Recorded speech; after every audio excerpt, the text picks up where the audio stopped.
Líder Visa presenta.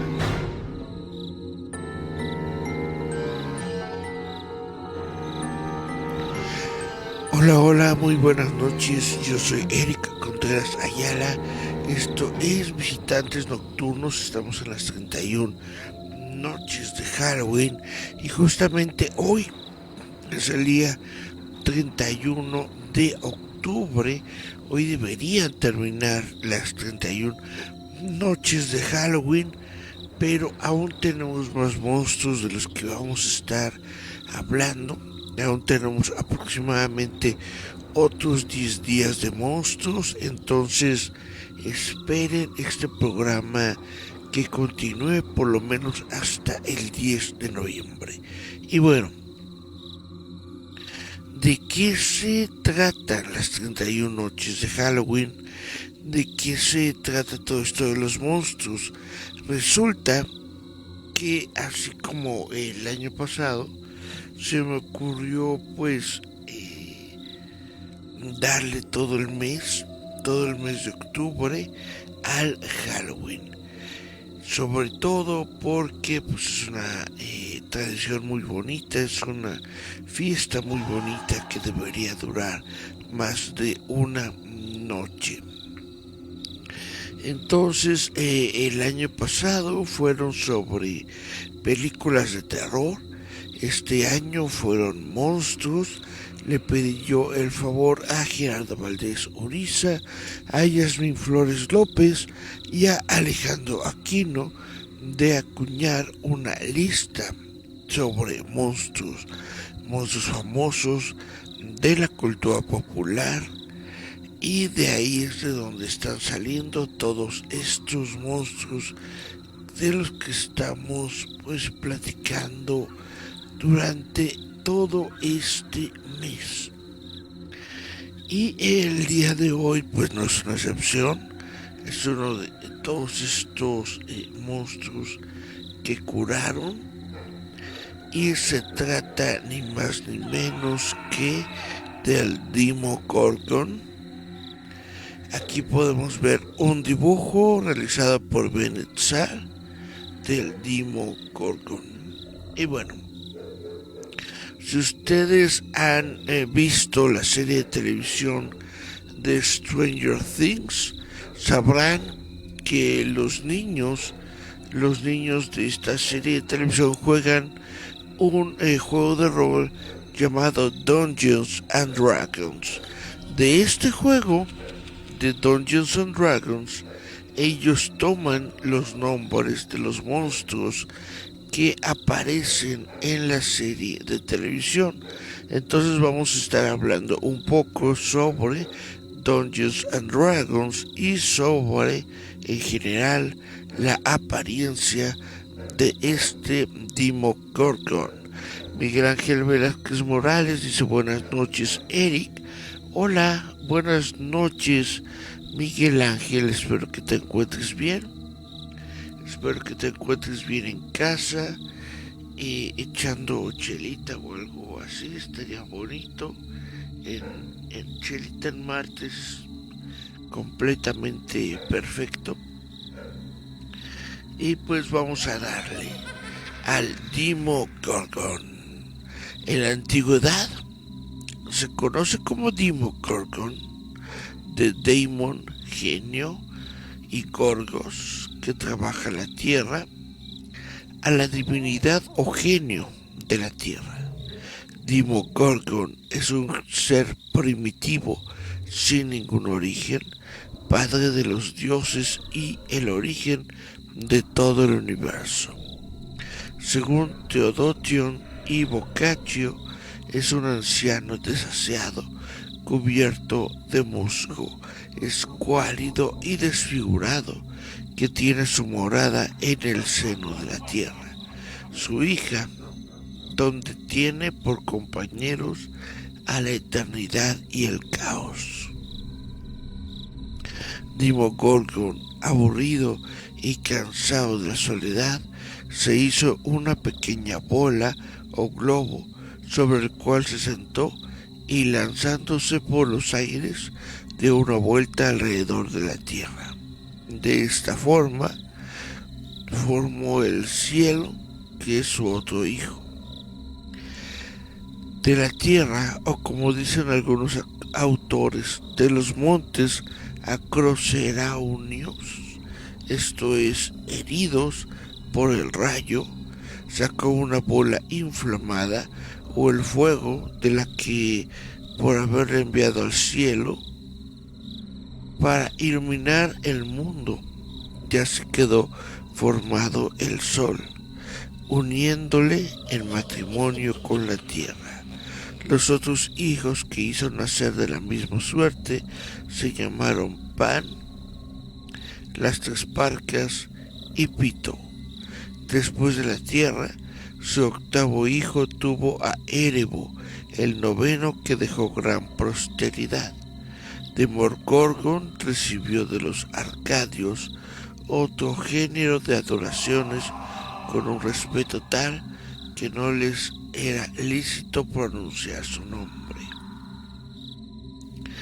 Demogorgon es el símbolo de la naturaleza, bajo cuya denominación se representa la divinidad madre, esposa o hija de Júpiter.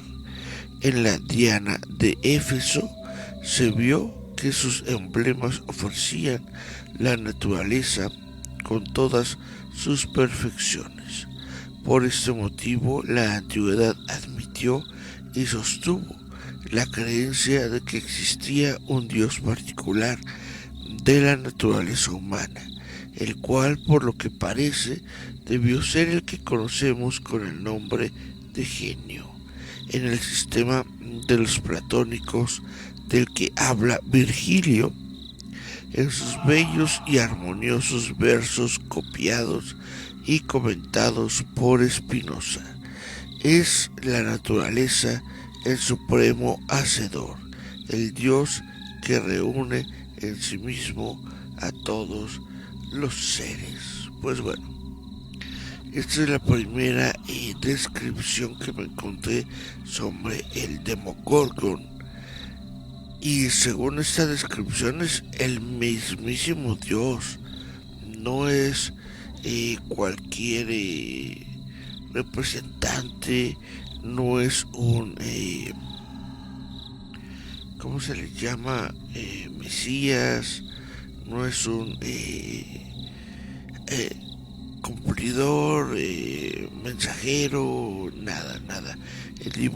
El Demogorgon es el mero Dios, es el mero sabor ranchero, ni más ni menos. Pero como les estaba diciendo, el Demogorgon es, al menos en la serie de televisión de Stranger Things, una criatura que sale de Dungeons and Dragons. En español se llama Dragones y Mazmorras o Calabozos y Dragones. Esto es un juego de rol de fantasía heroica actualmente publicado por Wizards of the Coast. El juego original fue diseñado en Estados Unidos por Gary Gygax y Dave Arneson, publicado por primera vez en 1974 por la compañía de Gygax Tactical Studies Rules. Originalmente derivado de juegos de tablero jugados con lápiz, papel y dardos, la primera publicación de Dungeons and Dragons es bien conocida como el principio de los juegos de rol modernos y por consiguiente de la industria del juego de rol. Desde su aparición, este juego ha sido publicado a lo largo de un gran número de ediciones. Muchas de ellas han sido traducidas al castellano, conservando siempre en las traducciones el título original en inglés. Dungeons and Dragons. En España se usa el título Dragones y Mazmorras para la serie animada basada en el juego y para las dos primeras películas derivadas. En Hispanoamérica, tanto la serie de televisión como las películas se titularon Calabozos y Dragones. Y pues bueno, dentro del juego de rol de Dungeons and Dragons, el Demogorgon es una forma evolucionada del Gorgon, porque recordemos que durante la primera temporada de Stranger Things, justamente el villano de la serie no es el Demogorgon, sino es solamente el Gorgon, y que, como les digo, está contemplado dentro del juego de rol de Dungeons and Dragons. El Gorgon es una bestia mágica que se asemeja a un toro cubierto de escamas metálicas oscuras. El Gorgon puede exhalar un cono de vapor que provoca la petrificación de sus víctimas. Son unas criaturas bastante agresivas que atacan a los intrusos nada más con verlos, tratando de arrollarlos, eviscerarlos o petrificarlos. No hay manera de calmar a estas furiosas criaturas y son imposibles de domesticar. Los gorgones no son seres inteligentes y por lo tanto siempre se mostrarán neutrales en cuanto a su alineamiento. Suelen vivir en llanuras templadas, en pequeños grupos de 3 a 4 individuos o en rebaños grandes. En Eberron, el gorgón es la bestia heráldica de la marcada por el dragón de la casa Canit. Sin embargo, en la cuarta edición se da otra descripción, en donde se dice que los gorgones son bestias elementales que proceden del caos elemental, provistas de un arma de aliento mortal.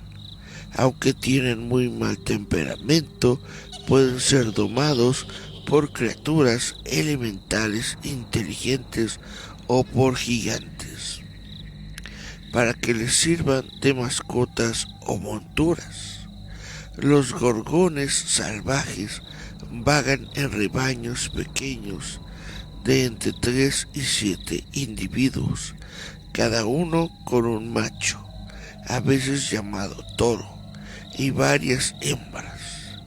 Los machos jóvenes deben desafiar con éxito a un toro para liderar el rebaño. Los que no lo consiguen viajan solos o en parejas. Este es el gorgón de Calabozos y Dragones. Y bueno, un poquito de historia. A principios de los años 70, Gary Gygax había descubierto un juego de tablero australiano titulado Dungeon. Poco más tarde descubrió otro juego de tablero pero estadounidense titulado Dragon. Fue de estos dos títulos que se inspiró para crear, junto a Dave Arneson, el que no iba a tardar en convertirse en el primer juego de rol en ser comercializado, cuya primera versión, Dungeons and Dragons, fue publicada en 1974. En la jerga se le conoce como Dungeons and Dragons original.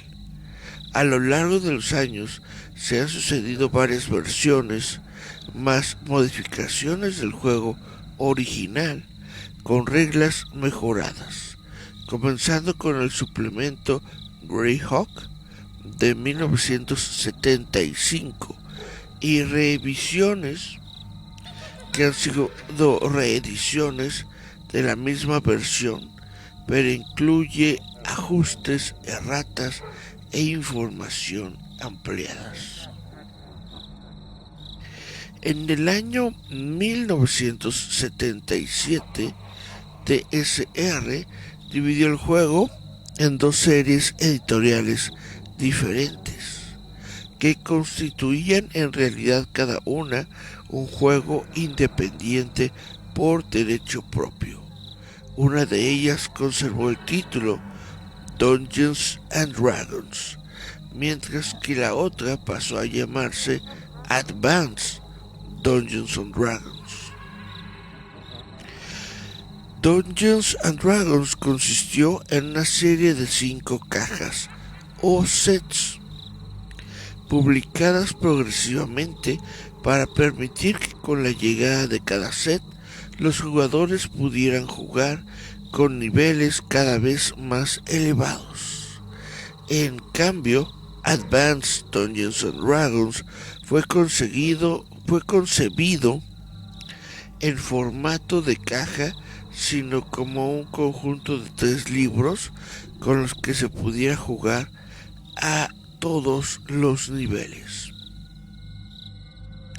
La última caja de la serie Dungeons and Dragons fue publicada en 1985 y permitía que los personajes que hubiesen alcanzado los niveles más elevados devinieran en héroes inmortales, convirtiéndose en algo así como semidioses. Advanced Dungeons and Dragons, cuyos 3 primeros libros fueron publicados en 77, 78 y 79, tuvo una segunda edición en 1989 y una revisión de la misma en el 96. En 1991, TSR hizo una reedición ampliada del set básico del 77 titulado The New Easy to Master Dungeons and Dragons, pero esta vez en una caja y con algunas modificaciones en las reglas. The New Easy to Master Dungeons and Dragons era una versión vendida con tablero, aunque podía jugarse sin él.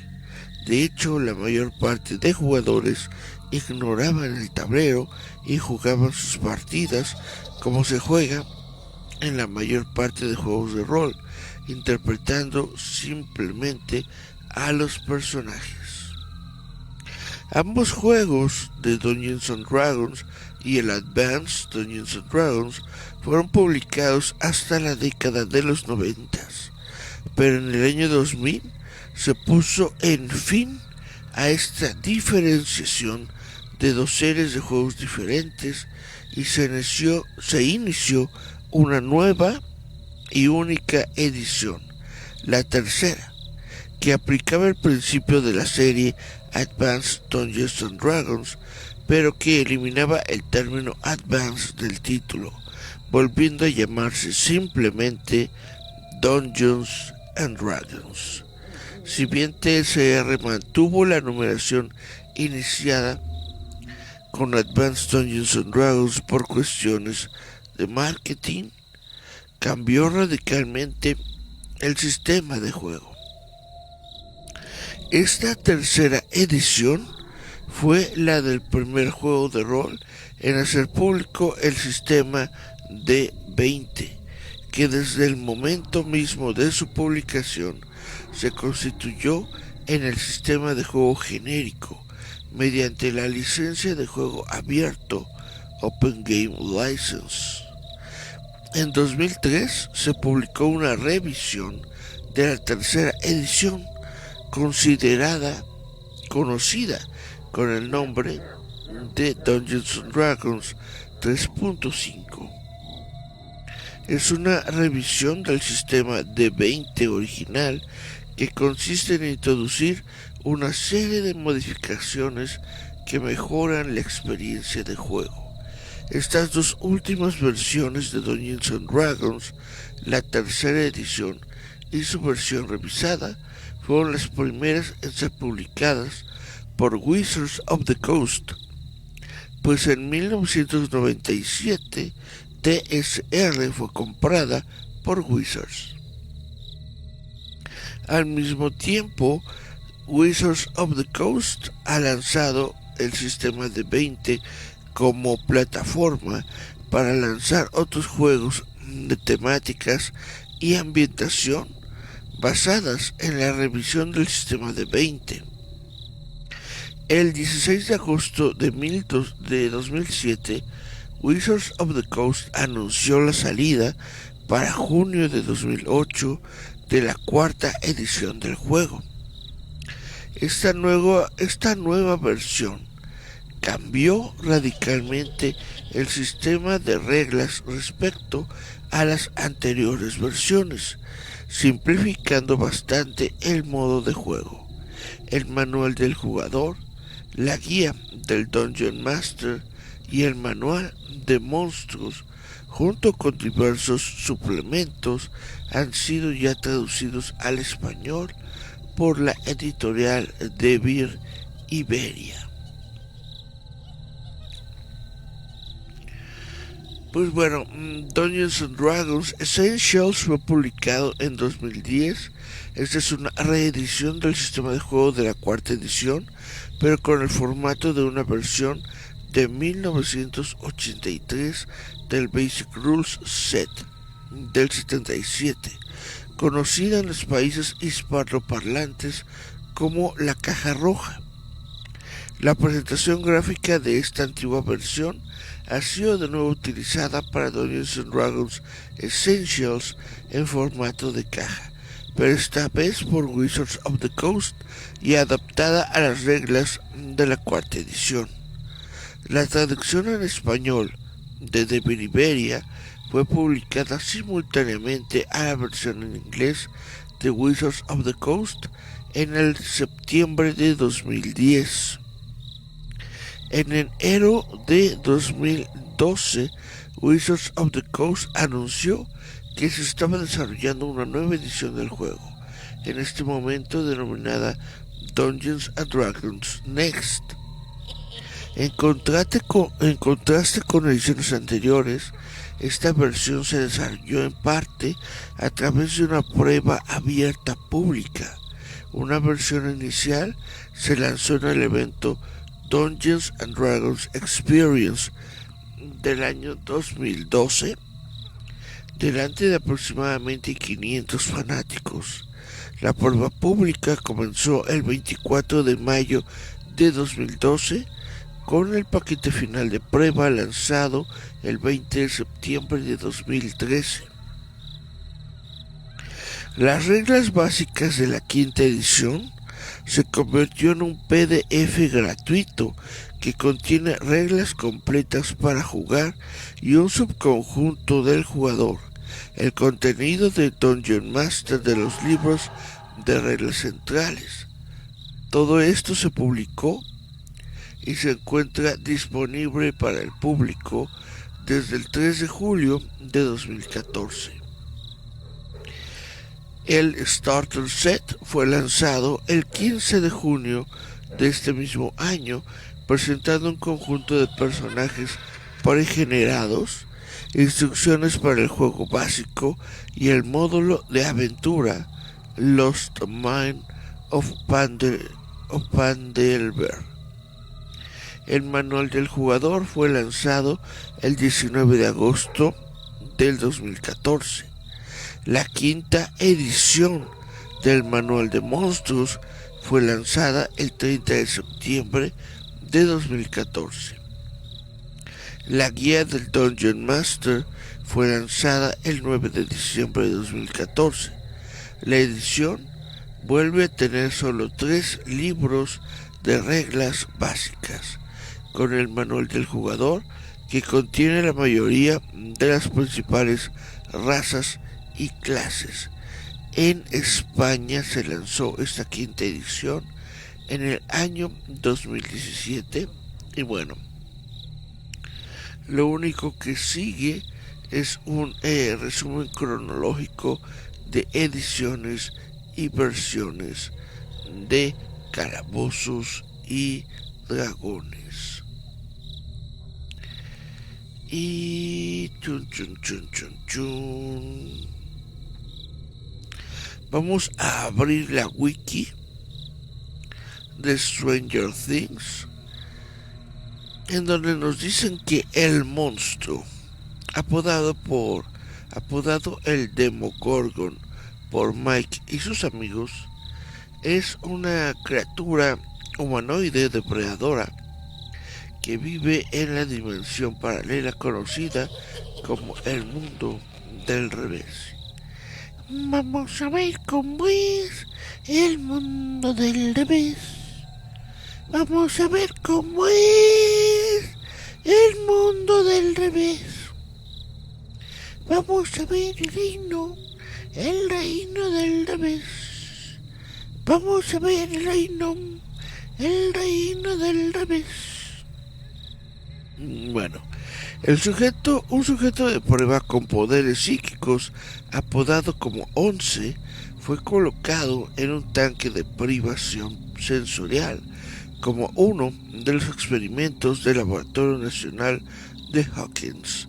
Esto permitió que Once ahondase en un estado psíquico más profundo. A pesar de que escuchó con éxito a un agente ruso, como se le indicó, ella, sin darse cuenta, se encontró con el monstruo. Los instintos de Once le instaron a mantenerse alejado de él. Ella entró en pánico y el experimento fue abortado.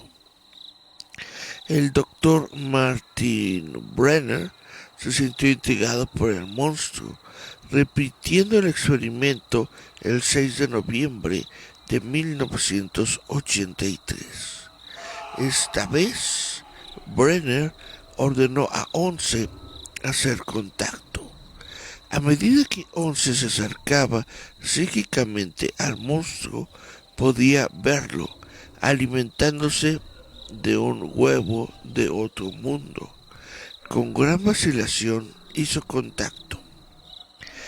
En ese momento exacto, una puerta a la dimensión del monstruo se abrió en la pared de la habitación del tanque, permitiendo que el monstruo pasara a través.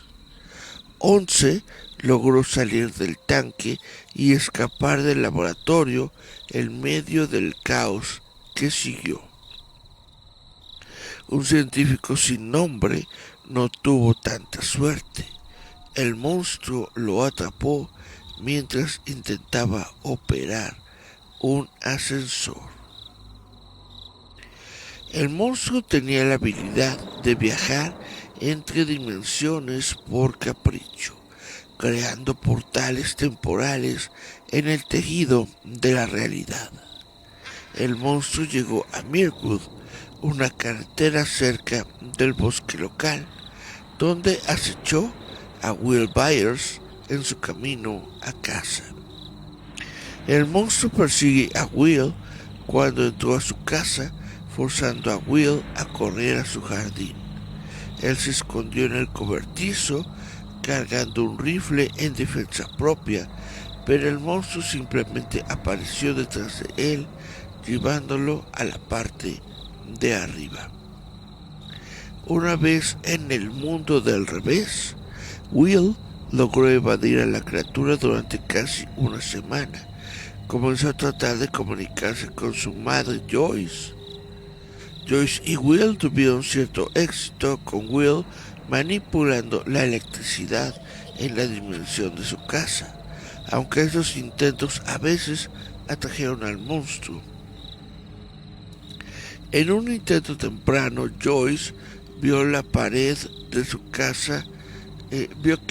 de su casa se deformó y se distorsionó mientras el monstruo comenzaba a romper, aterrorizado a ella. En un intento posterior, el monstruo rompió completamente, aunque Joyce logró adelantarse. Los científicos del laboratorio de Hawkins comenzaron a investigar la dimensión, descubriendo exactamente lo que contenía. Un científico entró a través de la puerta llevando un traje de hazmat unido a una cuerda de cadena. El científico fue atacado y asesinado por el monstruo casi inmediatamente después de entrar en la dimensión. El monstruo cazó y mató a otras personas y criaturas, siendo particularmente atraído por la sangre. Barbara Holland, los cazadores Dale y Henry y un ciervo herido fueron víctimas. Después de que Nancy Weller entró en el mundo del revés a través de un portal temporal, ella fue testigo del monstruo, ya que se comía a un ciervo. El monstruo la notó, persiguiéndola hasta que regresó por el portal. Finalmente, cuando Will sucumbió al agotamiento, acostado en su fortaleza improvisada, el monstruo lo encontró, rompiendo el muro de la fortaleza y llevándolo a la biblioteca de Hawkins. Nancy y Jonathan Byers exploraron más adelante la atracción del monstruo a la sangre para emboscarlo. Con la ayuda de Steve, lesionaron severamente a la bestia, encendiéndola. Sin embargo, sobrevivió y volvió al mundo del revés. El monstruo dejó la casa de los Byers y se dirigió a la biblioteca, dejando un rastro de sangre. 11. Mató a un gran número de agentes del gobierno en la escuela intermedia Hawkins, defendiéndose a sí misma y a sus amigos Dustin, Lucas y Mike Weller. El monstruo fue atraído por los charcos de sangre derramada, rompiendo a través de la pared. El monstruo comenzó a atacar con violencia, atacando primero al Dr. Brenner y luego a varios agentes. Durante un tiempo, los 4 niños superaron y evadieron a la criatura, escondiéndose en la clase del profesor de ciencias. Eventualmente, el monstruo los encontró, entrando en la habitación y atacándolos. 11 se enfrentó a la criatura, fijándolo contra la pizarra con su mente. Después de despedirse de sus amigos, procedió a desintegrar a la bestia, desapareciendo también en el proceso. Y bueno, este monstruo es alto, delgado, con una apariencia humanoide. Su cabeza no tiene rasgos faciales. Se abre como una flor para revelar nada más que dientes. Tiene pies y manos con garras y su piel parece estar cubierta de líquidos. Después de ser incendiado por Nancy, Jonathan y Steve, el cuerpo del monstruo estaba cubierto de quemaduras. La mayoría del conocimiento sobre el monstruo es altamente especulativo. Incluso Brenner admitió que él y sus compañeros tendrían una comprensión limitada de la criatura. Dicho esto, el comportamiento de la bestia es predecible, como observó Brenner, comparándolo con un depredador típico. Nancy hizo asociaciones similares. Comparó a la criatura con leones y coyotes. Debido a su tendencia compartida a cazar por la noche, ella notó que la naturaleza solitaria de la criatura era similar a la de un oso. El monstruo tenía la habilidad de viajar entre dimensiones por capricho, creando portales o heridas temporales en el tejido de la realidad. ¿Cómo o por qué el monstruo poseía esta habilidad no está claro, aunque solo se dio cuenta y comenzó a viajar a la dimensión humana después de contactar con Once. Clark, el profesor de ciencias de los niños, señaló que los viajes interdimensionales requerirían una cantidad masiva de energía, más de lo que los humanos son capaces de crear. Siguiendo esta lógica, el monstruo debe haber manejado una gran cantidad de energía mientras viajaba de dimensión en dimensión. Por eso las luces y la electricidad cercana se encendían y apagaban constantemente mientras el monstruo lo hacía, lo que sugiere que la creación de estos portales sí implicaba enormes volúmenes de energías.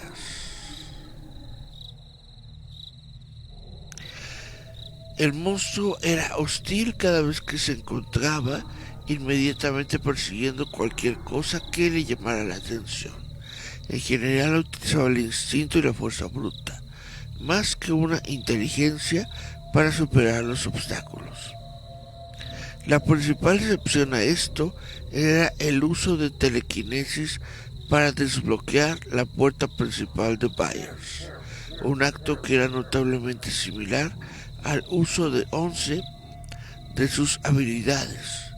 El monstruo generalmente cazó en las proximidades de Mirkwood, con la escuela intermedia Hawkins siendo la más lejana que haya viajado en busca de presas. Las razones de esto no están claras, aunque fue potencialmente motivado por la proximidad cercana de Mirkwood al Laboratorio Nacional Hawkins y a la puerta. El monstruo llevaría a las víctimas capturadas a la versión alternativa de la biblioteca pública que albergaba algo parecido a un nido. El monstruo no era la única criatura que habitaba este nido. Se podía ver emergiendo de los cadáveres de las víctimas del monstruo, mientras que Will fue encontrado con algún tipo de tendril extendiéndose por su garganta. A pesar de que no está claro si estas criaturas están relacionadas con el monstruo en cualquier forma, su presencia en este nido es sugestión de algún tipo de ecosistema más amplio y simbólico dentro del mundo del revés. Las motivaciones detrás de la caza del monstruo para la presa no eran ni directas ni fáciles de explicar. En algunas ocasiones devoró presas como el ciervo herido. Sin embargo, no devoró a Will Byers al atraparlo, sino que lo llevó al nido de la biblioteca. Probablemente es posible que la criatura se lo llevó para devorarlo más tarde, aunque también es posible que lo buscara para otros fines, como la reproducción. Estas posibilidades no son necesariamente mutuamente excluyentes. Además, el monstruo podía ser visto acurrucado sobre el mundo del revés, alimentándose de ellos. No está claro si fueron o no los descendientes de la criatura o si eran incluso la misma especie. Se desconoce cómo, cuándo, dónde y por qué el monstruo nació o se creó. Chun, chun, chun. Bueno, esto es sobre la wiki de Stranger Things, sobre el Demogorgon, la criatura llamada Demogorgon, que está basada en el Demogorgon de Dungeons and Dragons. Dice, vamos a ver, el reino del revés. Vamos a ver el reino del revés. Miguel Ángel Velázquez dice, buenas noches, Eric. Hola, ¿cómo te va, Miguel Ángel? Buenas noches. Juan Daniel Ruiz te lo dice, buenas noches, visitantes nocturnos. Hola, ¿cómo te va, Juan Daniel? ¿Qué nos cuentas? Dice Juan Daniel, los juegos de rol, grandes criaturas salieron de este gran juego. El Gorgon era mi personaje favorito. Chan, chan, chan. Y luego dice, la ventaja es que tú haces tu propio mazo de cartas. Ese del 86 fue lo máximo. Quise juntar el del 96, pero no se pudo. Pues más que un mazo de cartas, Dungeons and Dragons se juega solamente con la imaginación, solamente con lápiz y papel. En un papel tú anotas las características de tu personaje, ¿no? Se llama Juan Daniel Ruiz Otelo, se convierte en un lobo solitario y en las noches de luna llena hace el amor. Algo así, ¿no? Creas a tu personaje. Y entonces la persona que está encargada de llevar al juego se le llama el amo del calabozo. Él tiene una guía, la guía del amo del calabozo, y debe de tener también varios libros, sobre todo la guía de monstruos, para que pueda justamente invocar monstruos de ahí en cualquier momento. Debe tener un sofisticado conocimiento del juego de rol para poder crear las misiones de los personajes. Entonces tú vas con tu personaje que se llama Juan Daniel, que es un lobo. Es un lobo hombre en París. Y entonces ya el amo del calabozo te dice, esta noche hay vampiros que se encuentran acechando el barrio de Louvre. Tu misión, si decides aceptarla, es investigar por qué hay tantos vampiros esta noche sin ser detectado por ninguno de ellos.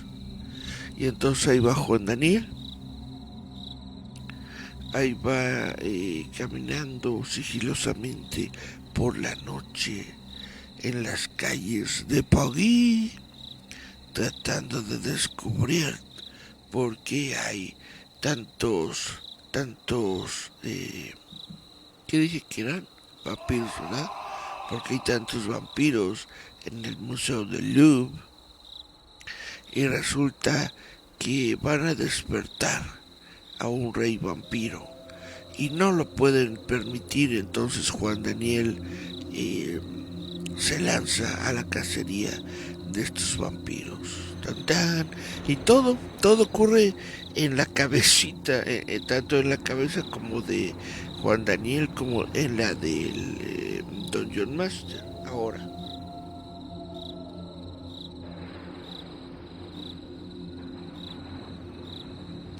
se utiliza la hoja de papel justamente para acordarse de qué es lo que está ocurriendo. Para que Juan Daniel ahí anota sus habilidades, anota sus debilidades, ¿no? Anota cuántos puntos de salud lleva, anota las magias que sabe utilizar y todo esto. Total que cuando se encuentra, por ejemplo, luchando contra los vampiros, dice Juan Daniel, yo tengo la habilidad aullar. que me permite asustar a todas las criaturas que se encuentran a mi alrededor y hacerlas huir al bosque. Y entonces el maestro del calabozo le dice, lanza un dado. Si el dado da más de 8, tu habilidad procede y entonces asustas a todos las criaturas a tu alrededor, ¿no? Y entonces Juan Daniel lanza su dado, ¡pluc! Y resulta que el dado da un 7, que es menos de lo que necesitaba. Por lo tanto, el aullido de Juan Daniel fue demasiado débil y solamente ahuyenta, no sé, a unos cuantos cachorritos. Pero esto provoca que otros de vampiros de las cercanías se den cuenta de la presencia de Juan Daniel y vayan a atacarlo. ¡Muajaja! Jasmine Flores López dice, hola Eric, hola Jazz, ¿cómo te va? Dice Juan Daniel, yo soy fan de la serie, muy buena serie y sus temporadas. Supongo que se refiere a Stranger Things.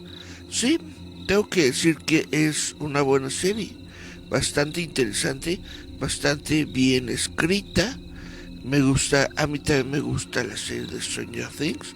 La última temporada estuvo bastante buena y pues estoy esperando a ver a qué horas terminan con Stranger Things.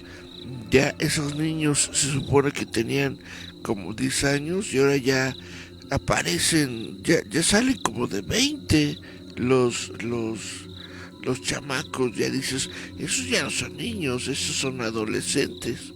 Pero bueno.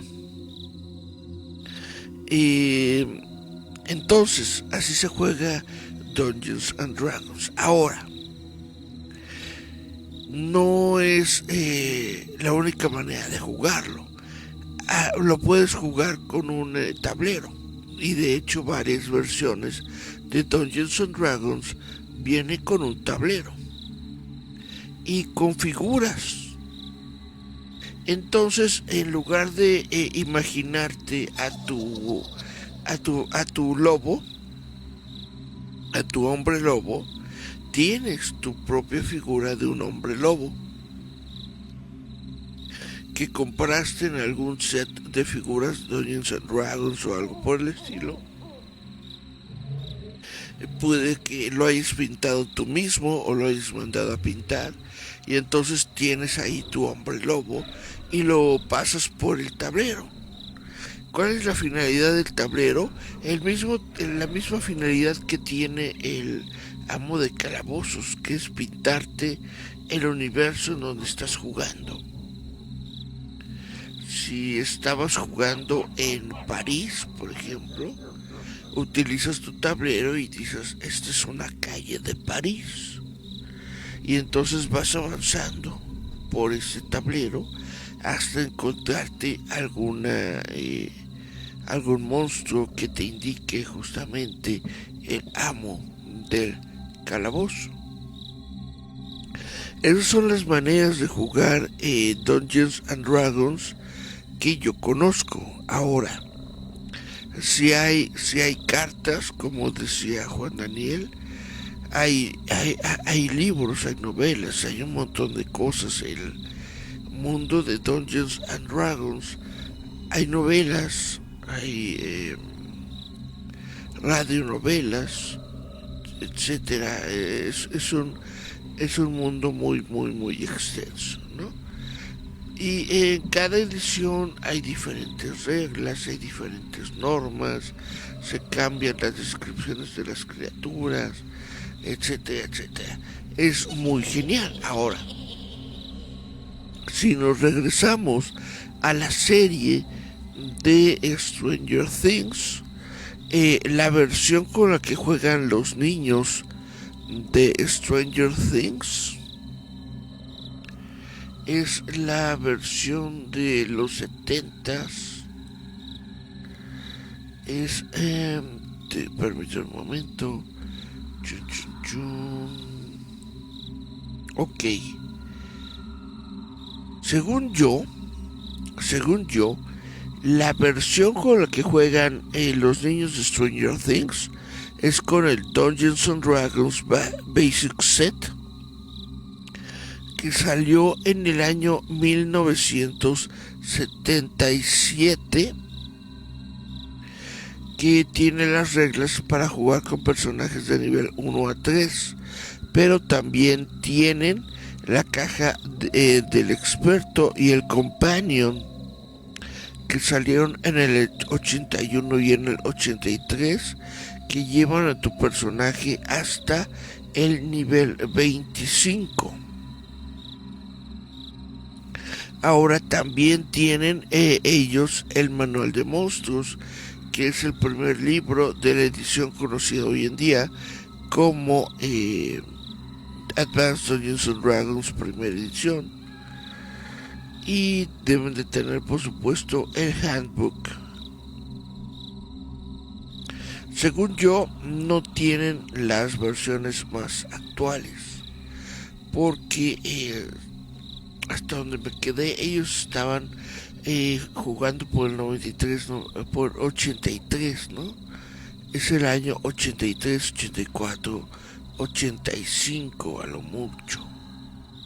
Entonces todavía no tienen algo más avanzado, a menos que jueguen Advanced Dungeons and Dragons.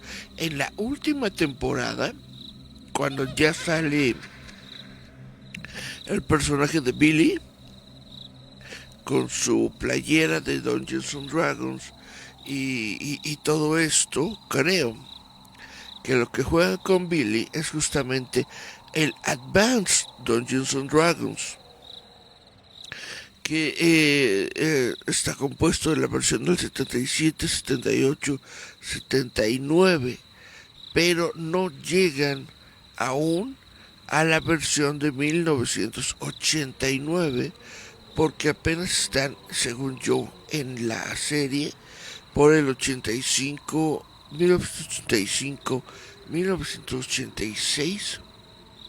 Entonces todavía no sale el Advanced Dungeons and Dragons, que es la segunda edición. Entonces el Gore, esto es lo que veo en su futuro. Pues bueno, vamos a despedirnos ya de este programa. Les doy las gracias de nueva cuenta por haber permanecido aquí en nuestra frecuencia. Le doy muchas gracias por haber permanecido aquí pues con nosotros en este programa.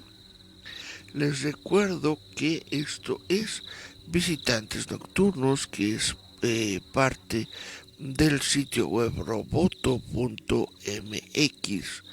roboto.mx, en nuestro programa especial que se llama 31 noches de Halloween. Durante estas 31 noches de Halloween hemos estado hablando justamente de monstruos, monstruos famosos de la cultura popular, del folclore, de la televisión, de los videojuegos, etcétera. Muchas gracias a todos los que me han hecho el favor de su visita. Les reitero, o les digo más bien, que no deben tener miedo, no tengan miedo. El Halloween nunca es para tener miedo. El Halloween es una conmemoración de los muertos. Hoy llega Samhain a nuestro plano terrenal. Hoy Samhain abre las puertas del inframundo, se abren las puertas del infierno. Todas las almas, todos los monstruos, todos hoy regresan al plano terrenal. Les doy la bienvenida. Espero que se la pasen bien, Espero que encuentren muchos dulcecitos en las casas de las personas para que puedan comer. Y pues bueno, literalmente me despido este programa diciéndoles que hoy es Halloween. ¡Muajaja!